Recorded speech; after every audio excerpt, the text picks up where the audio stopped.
Hey everyone, and welcome back to The Explainer. Today, we are heading straight into the lab together to tackle a topic that, frankly, causes a lot of headaches: dissolution testing. If you've ever stood in front of a massive row of testing stations and just felt this overwhelming wave of confusion, well, you definitely aren't alone.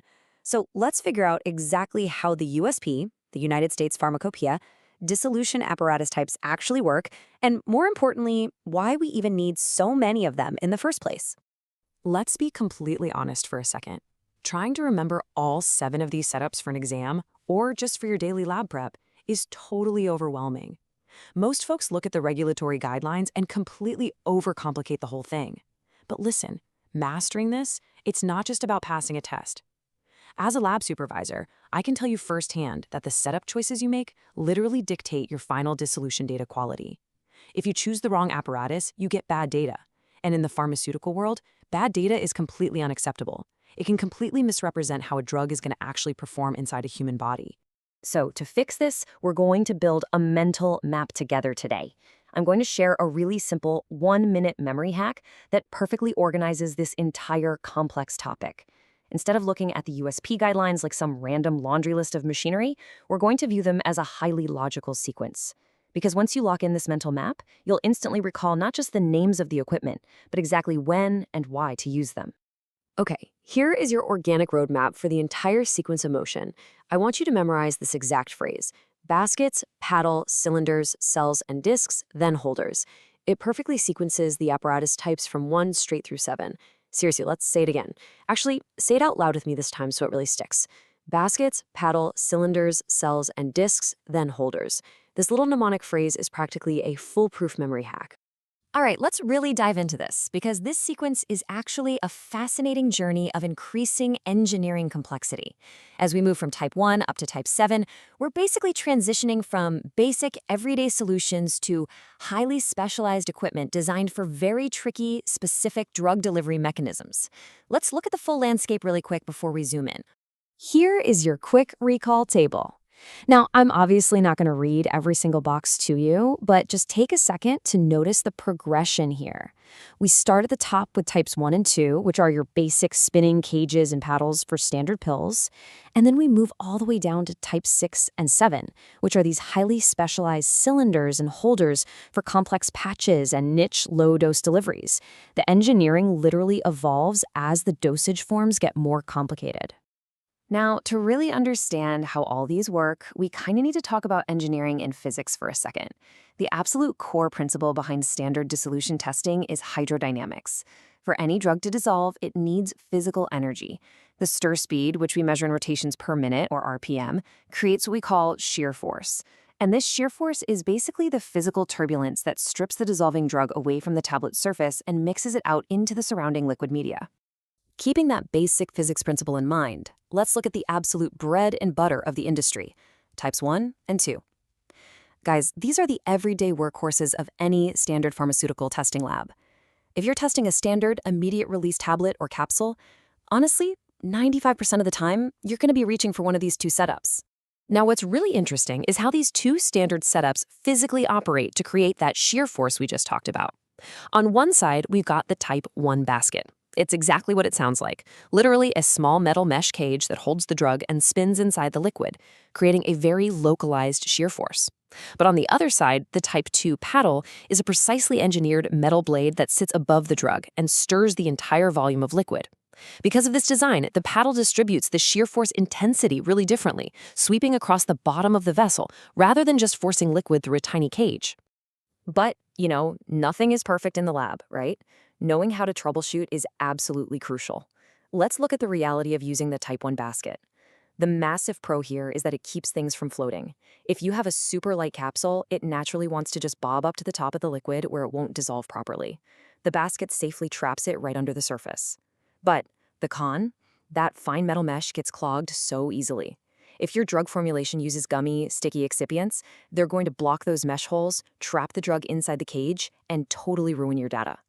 To fix this, we often have to switch to a larger mesh size, or honestly, just change the apparatus entirely if the excipients are too stubborn. Moving over to the Type 2 paddle, the big pro is that it's incredibly simple, easy to clean, and extremely robust. But here is a critical lab issue you absolutely have to watch out for, and it's a big one: coning. Coning happens when the hydrodynamic flow of the spinning paddle basically sweeps all the undissolved powder into a little cone-shaped pile right at the dead center bottom of the vessel. And because the powder is piled up exactly where the shear force is the weakest, it just can't dissolve properly. That leads to falsely low results. When you see coning happening, a super common troubleshooting fix is to just bump up the paddle speed or use specially designed peak vessels that physically prevent that powder from settling in the middle. So, what happens when those standard workhorses just fail? What do you do when a drug completely resists standard hydrodynamics? Well, that is when we pivot to our specialized niche apparatus options. These are highly engineered environments built specifically for difficult, complex drugs that absolutely refuse to behave in a simple beaker. Enter Apparatus 4, the flow-through cell. This is widely considered the smart choice in the lab. Instead of just stirring liquid around inside a static beaker, Type 4 uses a pump to constantly push fresh fluid up and through a tiny cell containing the drug. The fluid motion here is practically magic. It's the ultimate solution if your drug formulation is poorly soluble and absolutely hates dissolving. So the crucial point here is why this pumped fluid works so incredibly well. It's all because of a concept called sink conditions. Think about it. For a drug to dissolve efficiently, the surrounding liquid can't already be totally saturated with the drug. Because Apparatus 4 is constantly pumping fresh media in and pushing the old media out, it maintains perfect sink conditions. It essentially gives you an unlimited media volume. This continually drives the concentration gradient and literally forces even the most stubborn, impossible drugs to dissolve. But let's look at the practical reality of Type 4 for a second. The pro is obvious and incredible. That unlimited media volume solves almost any solubility problem. However, the cons are pretty hefty. The flow-through cell requires a massive amount of setup time, intricate plumbing, and really delicate calibration. Plus, it demands strict safety protocols when you're handling those fragile glass cells and high-pressure pumps. You really only use Type 4 when the drug properties absolutely demand it. Now let's look at another niche marvel. Apparatus 3, the reciprocating cylinder. I always tell my team to think of this as a gastrointestinal tract simulator. It physically moves the sample up and down, and it can automatically transfer the drug from one beaker, which represents the highly acidic stomach, straight into another beaker representing the basic environment of the intestine. It is absolutely perfect for testing extended-release drugs because it subjects them to dynamic, changing pH environments over many hours. Okay, now that we've covered the mechanics, let's put all of this into practice.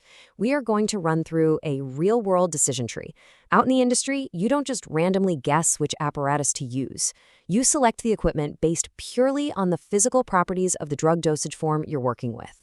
Let's do a quick 60-second rapid-fire quiz to test our selection logic. Imagine you're handed 3 tricky samples right now, and you need to choose the right setup. Question 1. You have a light capsule that naturally floats. Question 2. You have a transdermal patch. Question 3. You have an extended-release 24-hour pill. What do you choose? And this brilliantly illustrates just how simple the selection process becomes when you match the drug directly to the apparatus. For the floater, lock it in the Type 1 basket. For the patch, stick it to the Type 5 disc or the Type 6 cylinder. For that 24-hour pill that needs pH changes or limitless media, you go straight to Type 3 or Type 4. Matching these properties correctly is literally the only way to ensure testing success and accurate data. Before we wrap up, I want to leave you with a somewhat provocative thought. Consider this. How drastically could choosing a simple metal basket over a highly engineered flow-through cell completely alter a drug's perceived efficacy? The scary reality is your setup choices directly dictate your data integrity. If the dissolution data is wrong, the recommended dosage could be wrong, which ultimately impacts real patient outcomes. Master the motion, master that USP mental map, and you ensure the science remains sound. Thanks so much for joining me for this explainer, and I hope this helps you tackle your next dissolution challenge with total confidence.